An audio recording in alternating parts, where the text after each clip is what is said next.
Welcome to my Views and News Fridays. First video for you, first news story.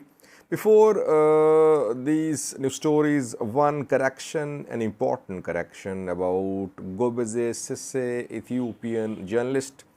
Last night I reported that he had been arrested, but later we got information that he escaped the arrest. So Gobeze Sisse has not been arrested. An update for you, but security forces are after him. They want to arrest him because he is one of those who are accused of plotting to overthrow the government. Now, some news stories. First one is about a key meeting. Prosperity Party is going to hold a meeting of its central committee. What is the agenda? Secondly, Oromo Liberation Army and Ethiopian government have concluded first round of talks in Tanzania. What were OLA's demands there? What did OLA say? We have received 5 important points about OLA's demands. And lastly, we know that World Food Programme and US aid have suspended delivery of aid to Tigray. Aid was being stolen in Tigray. Question is, how was this aid being stolen in Tigray? Who was involved? Now, internal correspondence between humanitarian organizations and within UN has been leaked. That shows the mechanism which had been adopted in Tigray for aid diversion. So I have details for you about how the aid was being stolen in Tigray. Firstly, viewers, Prosperity Party is going to hold another urgent emergency meeting of the Prosperity Party has been called in Addis Ababa. PP's Central Committee is going to meet. Directions have been issued to all Central Committee members to report to Addis Ababa. Why is it urgent? Obviously, 2 important issues. First one is about the ongoing conflict in the Amhara region, where still we're seeing tensions. No engagement between the hardliners, the protesters, Fano, Amhara Special Force members, and Ethiopian government or Amhara regional government. Prosperity Party is nowhere to be seen. A party, it means, is facing stiff opposition on grassroots level.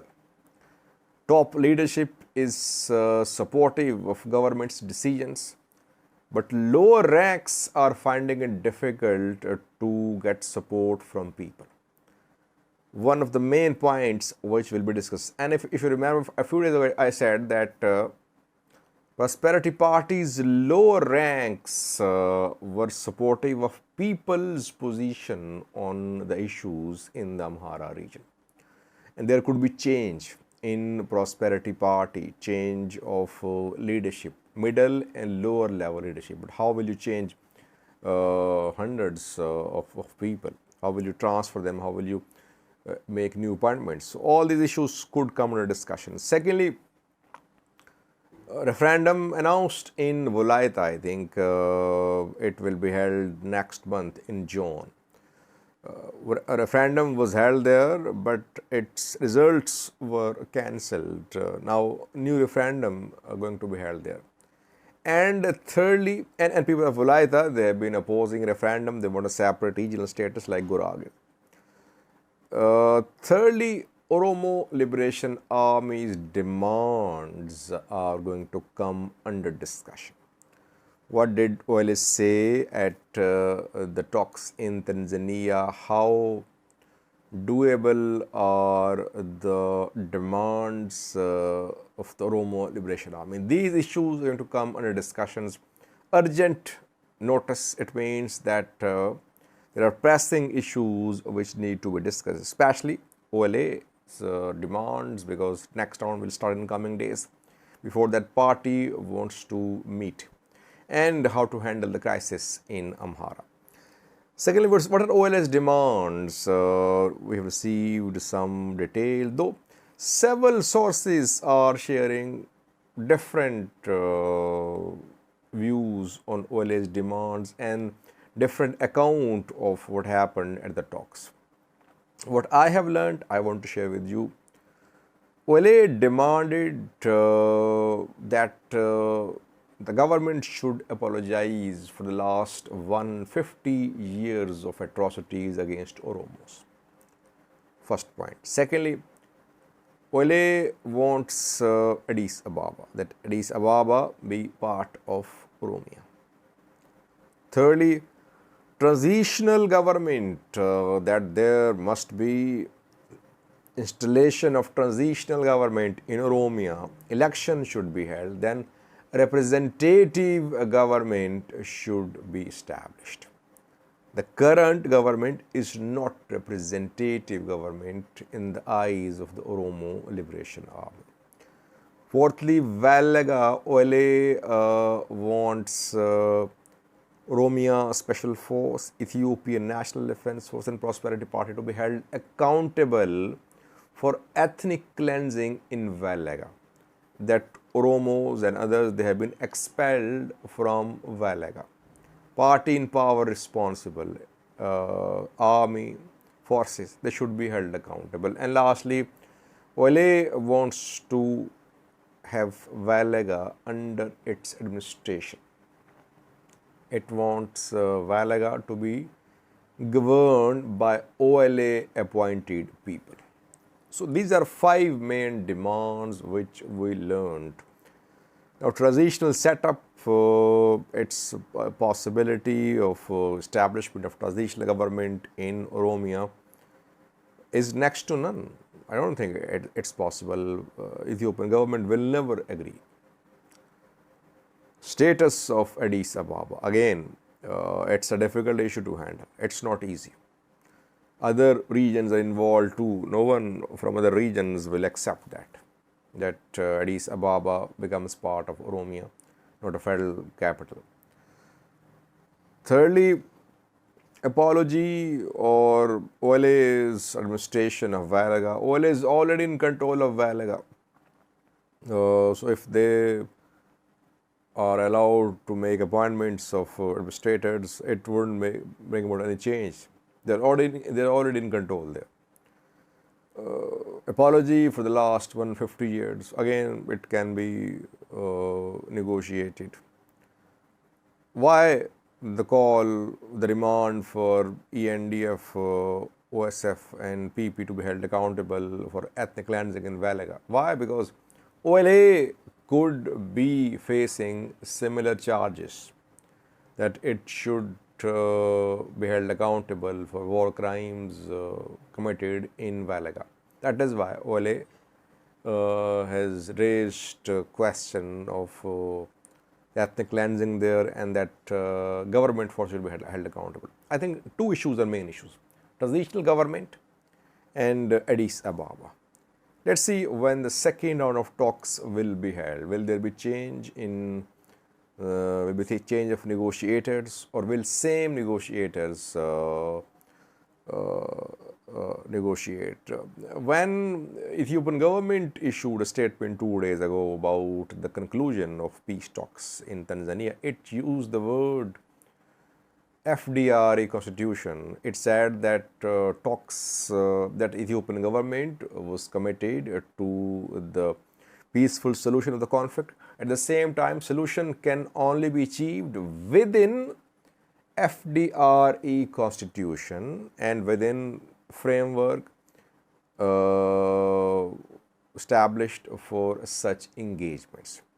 Back then, I had said, if you remember, that some OLA's demands could be against the constitution, or Ethiopian government believes that the demands, some of the demands are against the constitution.